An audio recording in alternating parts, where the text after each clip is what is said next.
बिस्मिल्लाहिर्रहमानिर्रहीम। अस्सलाम वालेकुम।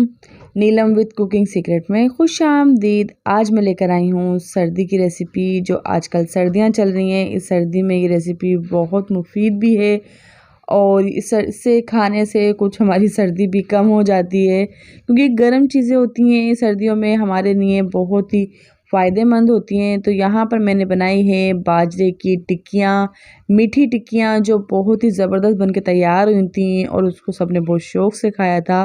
तो यहाँ चलते हैं अपनी रेसिपी की तरफ। Try to it. तो यहाँ पर जो है मैंने एक देगची ले ली और इसमें 1 कप पानी ऐड कर दिया है और यहाँ पर 1 प्याली मैंने गुड़ ले लिया है, तकरीबन 1 पाव जितना मैंने गुड़ ले लिया है और हम इसमें पानी में ऐड कर देंगे। गुड़ का शीरा तैयार कर लेंगे। इसको आप भी बना के ट्राई कीजिएगा, बहुत यूनिक रेसिपी है, आपको भी बहुत पसंद आएगी इंशाल्लाह। तो यहाँ देखिए हमारा शीरा भी तकरीबन तैयार हो गया है। तो स्पून की मदद से जो है हम गुड़ को अच्छा सा घोल लेंगे और मैंने चूल्हे को बंद कर दिया था। अच्छा, अगर आपका जो है शीरा जो आपने तैयार करा है गुड़ का, अगर उसमें थोड़ा गंद हो, यानी कि उसमें तिनके वगैरह होते हैं, तो आप उसको छान लीजिएगा। तो यहाँ मेरा गुड़ साफ़ था तो यहाँ मैंने ऐसे ही इस्तेमाल कर लिया है। यहाँ बाजरे का आटा लिया है मैंने 2 कप। तिल लिए हैं मैंने यहाँ पर वाइट वाले, तो मैंने ये 1 प्याली तिल ले लिए थे। तिल अपने हिसाब से कम या ज़्यादा भी आप कर सकते हैं। यहाँ बाजरे के आटे में हम तिल ऐड कर देंगे, इसको मिक्स कर लेंगे। अच्छा, शीरा ज़्यादा ठंडा नहीं करिएगा, थोड़ा गर्म होना चाहिए शीरा हमारा। और इसे हम थोड़ा थोड़ा करके आटा गूंथते जाएंगे। तो हम सादा पानी ऐड नहीं करेंगे, यहाँ तकरीबन इसी शीरे से हम आटा गूंथ लेंगे।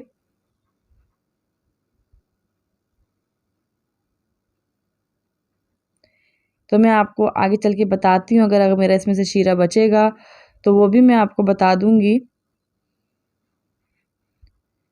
इसको हम इस तरीके से गूंथ लेंगे। इस डो को हम थोड़ा पतला ही गूंदेंगे, यानी थोड़ा सॉफ्ट गूंदेंगे, ज़्यादा हम टाइट नहीं करेंगे, क्योंकि बाजरे का आपको मालूम होगा आटा फिर थोड़ी थोड़ी देर बाद जो है अगर हम रोटी भी बनाते हैं ये बहुत सख्त हो जाता है फिर, तो इसलिए हम थोड़ा सा हम इसको सॉफ्ट गूंद लेंगे। तो इसको हम नीट करते करते करते कि देखिए हमारा बाजरे का आटा बहुत सॉफ्ट सा बन के तैयार हो गया है। यहाँ तकरीबन मेरा सारा शीरा इस्तेमाल हो गया था। हाथ पे मैंने पानी लगा लिया है, आप ऑयल भी लगा सकते हैं।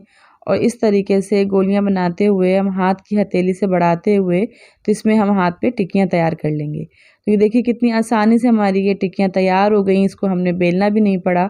एक फ्राई पैन में मैंने ऑयल ले लिया है, इतना जितना हमारी टिक्कियाँ ये डिप हो जाएं, और मीडियम फ्लेम में हम इसको पकाएंगे ताकि ये अंदर तक से हमारी अच्छी सी पक के तैयार हो जाएं। और यहाँ पर मैं डालती गई थी। टिक्कियाँ हम एकदम सारी तैयार कर लेंगे, अगर हम इसको छोड़ देंगे तो आटा हमारा सख्त भी हो जाएगा और फिर इस तरीके से टिक्कियाँ हमारी सॉफ्ट बन के तैयार नहीं होंगी, फटने लगेंगी। तो इसलिए आटा हम उसकी डो तैयार करने के बाद सारी टिक्कियाँ तैयार करके रख लेंगे और इसमें हम फ्राई करते जाएंगे। तो यहाँ देखिए एक साइड मेरा अच्छा सा गोल्डन ब्राउन हो गया था, तो दूसरी साइड हम बहुत आसानी से इसको पलट देंगे क्योंकि हमारी टूटे नहीं, क्योंकि ये बहुत सॉफ्ट बन के तैयार होंगी। तो इनका बहुत प्यारा सा कलर आना शुरू हो गया है, गोल्डन ब्राउन सा। तो साइड भी मैंने पलट दी थी, तो दूसरी वाली साइड भी हमारी अच्छी सी ब्राउन हो गई हैं। तो यहाँ पर हम निकाल लेंगे। तो यहाँ पर देखिए हमारी तैयार भी हो गई है, तो इसको हम निकाल लेंगे।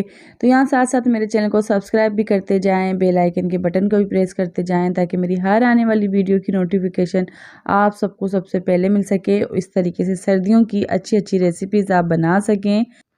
ये बहुत ही मज़ेदार बन के तैयार हुए थे, सेम बिस्किट की तरह। तो इसको सबने बहुत ही शौक़ से खाया था। इस सर्दी में बहुत अच्छे लगते हैं, शाम की चाय में, हल्की फुल्की भूख में, इस सर्दी में। तो ऐसी रेसिपीज़ आप बनाइए और सर्दी से बचिए।